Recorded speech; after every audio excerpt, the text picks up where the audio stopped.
আজকে আমি অয়েল প্যাস্টেলের মাধ্যমে একটি বসন্তকালের দৃশ্য এঁকে দেব। দৃশ্যটি আমি মূলত নতুনদের জন্যই আঁকলাম।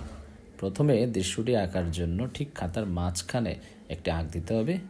আঁক দিয়ে পার্সপেক্টিভ যেভাবে ড্রয়িংগুলো যেভাবে আমরা করি ঠিক সেভাবেই আমি বাঁ দিক থেকে দুটি আঁক নামিয়ে আনলাম। অর্থাৎ এখানে আমি গাছের সারি দিব, সেই গাছের সারিটা বড় থেকে ছোট দেওয়ার জন্য দুটি আঁক দিয়ে প্রথমে গাইডলাইনটা দিয়ে নিলাম। তারপরে এই আঁকগুলো অনুসরণ করে প্রত্যেকটা গাছ সিরিয়ালে সাজিয়ে দিব আমি।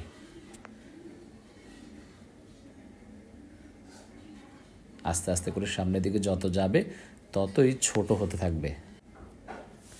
এখানে আরেকটা গাছও দেয়া যায়, ওটা আমি এখানে 4টা গাছ দিলাম। তারপরে বাঁ দিক থেকে একটি গাছ দিব ডালপাল সহ, কোনো ধরনের পাতা দিব না এখানে। ঠিক বরাবরই এখানে আমরা ঝরা পাতার একটি গাছ আঁকবো। পলাশ ফুল ফুটে আছে, কোনো ধরনের পাতা নেই, সেভাবে দেখাবো পরবর্তীতে রং করে।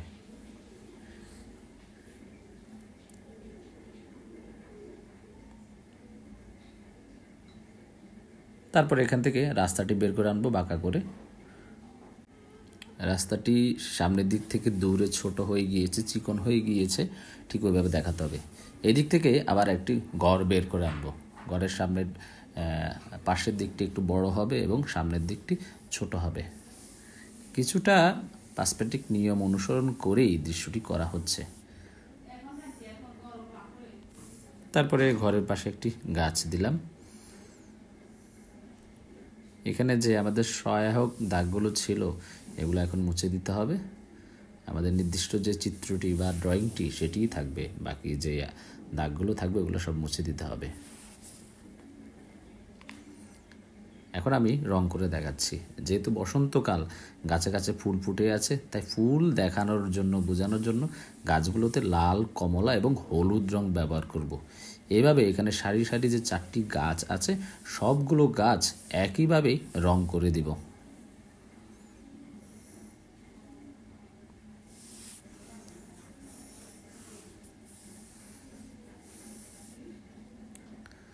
রং মিশানোর জন্য প্রথমত যেই রংটি আগে দিতে হবে সেই রংটি দিয়ে যখনই আরেকটা রং তার সাথে মিশাতে হবে ওটাকে হালকা করে দিতে হবে। হালকা যে জায়গা থেকে হবে ওই জায়গা থেকে পরবর্তী রংটি টেনে টেনে বের করে আনতে হবে, ঠিক যেমনটি আমি দিচ্ছি। এইভাবে করে দিলে একটি রং আরেকটা রঙের সাথে মিশে যায়। বিশেষত প্যাস্টেল কালারগুলো মিশানোর জন্য এই নিয়মটাই অনুসরণ করতে হয়।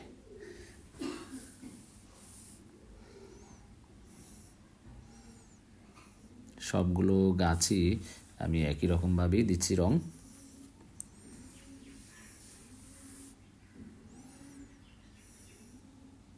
দৃশ্যটা একটু কালারফুল দেখাচ্ছি, বসন্তকাল একটু রঙিন দেখাবে সব কিছু।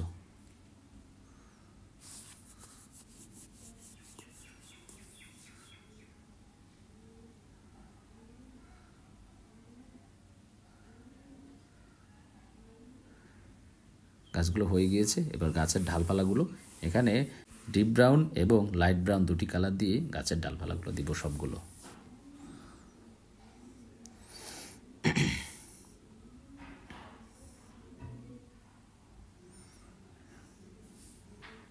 তারপরে মাটি করব। এখানে স্যাপগ্রিন কালার, জলপাই কালার যেটি, স্যাপগ্রিন এবং লাইট স্যাপগ্রিন এবং হলুদ, এই 3টা রং দিয়ে মাটির রংটি করব আমি।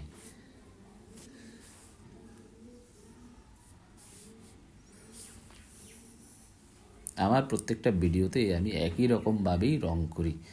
আপনারা যারা মনে করেন যে রঙের প্রসেসটা খুবই কঠিন বা মনে রাখতে পারেন না, আসলে ভিডিওগুলো যদি আপনারা সঠিকভাবে দেখেন, টেনে টেনে না দেখে সম্পূর্ণ ভিডিওটা দেখেন, তাহলে অবশ্যই আমার ভিডিও থেকে আপনারা রং কীভাবে করতে হয় সেটা সম্পূর্ণভাবে শিখতে পারবেন। তাই অনুগ্রহ করে ভিডিওগুলো টেনে টেনে না দেখে সম্পূর্ণ ভিডিওটি দেখবেন, অন্ততপক্ষে শেখার জন্য হলেও দেখবেন। আকাশটিতে স্কাই ব্লু কালারটি দিলাম। ঠিক ব্ল্যাকবোর্ডে চক যেভাবে ঘষতে হয় সেইভাবে রংটিকে ধরে হালকা করে ঘষতে হবে, মোটা একটি জায়গা নির্বাচন করে। তারপরে দূরের জঙ্গল বা ঝোপঝাড়গুলোতে আমি স্যাপগ্রিন কালার এবং ব্লু কালার, তার সাথে লাইট ব্লু, এই 3টা রং মিশিয়ে দূরের জঙ্গলগুলো দেখালাম। অর্থাৎ গাছগুলো অনেক দূরে হওয়ার কারণে গাছগুলো আকাশের সীমানায় লেগে যাচ্ছে বা মিশে যাচ্ছে, এতই দূরে।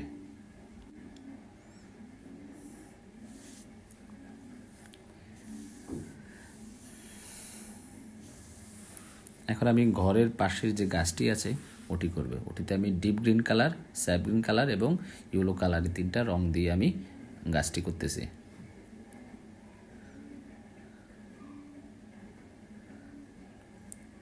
ঘরের চালে ইয়েলো কাঠ দিব, খড়ের ঘর, ইয়েলো কাঠ দিয়ে তারপরে গাছের শরীরটা দিচ্ছি ব্রাউন কালার দিয়ে। গ্রে কালার দিয়ে আমরা যেখানে আমাদের ছায়া পড়ছে সেই দিকে দিয়ে দিব। সাথে একটু ইয়েলো কালার দিচ্ছি। ডিপ ব্রাউন দিয়ে দরজা জানালাও দিব। ব্রাউন কালার দিয়ে ঘরের চালে একটু শেড দিচ্ছি। ঠিক বরাবরই আবারই মাঠটি sap green, light sap green এবং হলুদ কালার দিয়ে মিশিয়ে মাটি পুরোটাই করব।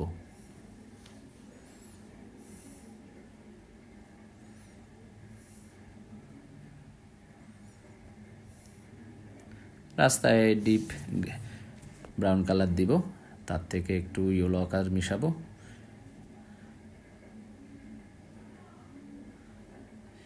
ভিডিও দৈর্ঘ্য বেশি হয়ে যাওয়ার কারণে স্পিড একটু বাড়িয়ে দিলাম, আপনারা একটু দেখে বুঝে নেবেন। অতই বাড়াই নাই, কারণ সম্পূর্ণ ভিডিও যদি আমি দিই ভিডিওটা অনেক বড় হয়ে যাবে, আর এত ভিডিও আসলে আপনারা কেউই দেখবেন না। তাই একটু স্পিড বাড়িয়ে দিয়ে ভিডিওটাকে ছোট করে নিলাম। গাছের এক পাশে ডিপ ব্রাউন কালার দিচ্ছি, তার থেকে লাইট ব্রাউন কালার দিয়ে মিশাবো।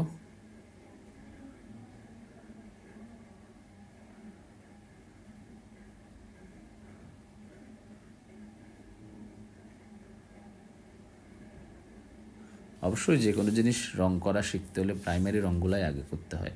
প্রাইমারি রঙগুলো হয়ে যাওয়ার পরে শেডিংয়ের জন্য রং নির্বাচন করতে হবে। যেমন আপনি শেডিং অবশ্যই যেই জায়গায় গাঢ় রং আছে, প্রত্যেকটা সাবজেক্টের গাঢ় রং আছে, ওই গাঢ় রঙগুলোর উপরে যে গাঢ় রং মিশানো যায় সেই রঙগুলা নির্বাচন করেই শেডিং দিতে হয়। যেমন খয়েরিতে শেডিং দিতে হলে অবশ্যই ব্ল্যাক কালার দিতে হবে, অথবা ডিপ ব্রাউন কালার দিয়ে শেড দিতে হবে। ডিপ ব্রাউন কালার দেওয়ার পরে যদি আরেকটু প্রয়োজন হয় তখন ব্ল্যাক দিয়েও দেওয়া যাবে। ঠিক এইভাবে প্রত্যেকটা গাঢ় রঙের উপরে আপনি ওই রঙের নির্বাচন করে শেড দিতে হবে। এখানে আমি পলাশ ফুলগুলো লাল কমলা দিয়ে দেখাচ্ছি এবং সাথে কিছু পাতা দিয়ে দিয়েছিলাম ডিপ গ্রিন কালার দিয়ে। তারপরে ডিপ রেড একটা কালার আছে, ওই কালারটা দিয়ে গাছের মধ্যে একটু শেড দিচ্ছি। এখানে পাতা দিচ্ছি আমি স্যাপ গ্রিন কালার দিয়ে, হালকা হালকা একটু দেখিয়ে দিচ্ছি।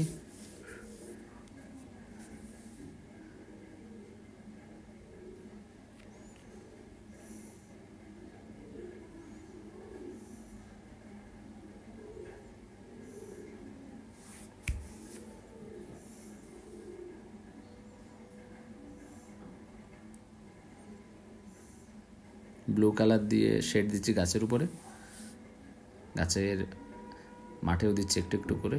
এই যে আমি শেডগুলো দিচ্ছি এগুলো আসলে ছোট ছোট করে লাইন দিচ্ছি, ছোট ছোট করে, একেবারে ছোট ছোট। ভিডিও স্পিড থাকার কারণে হয়তো একটু দ্রুত দেখাচ্ছে। একটু ঘাস দিচ্ছি, ঘাস দিয়ে কিছু ফুল দিয়ে দিব রেড কালার দিয়ে, রেড অরেঞ্জ এই রঙগুলো দিয়ে, ব্রাউন কালার দিয়ে 2-1টা ঢাল দিচ্ছি।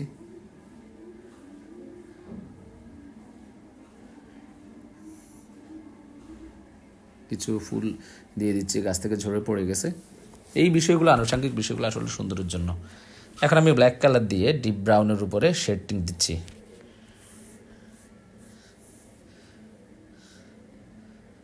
আমার প্রত্যেকটা ভিডিওতে প্রত্যেকটা কাজে আমি একইভাবে দেখাচ্ছি, একইভাবে করতেছি। যারা আমার ভিডিওগুলো রেগুলার দেখেন তারা অবশ্যই বিষয়গুলো দেখলে অবশ্যই বুঝবেন, আর যারা নতুন দেখতেছেন তারা সম্পূর্ণ ভিডিওটি দেখবেন যেন আপনারা রং কিভাবে করতে হয় সেটি সঠিকভাবে বুঝতে পারেন।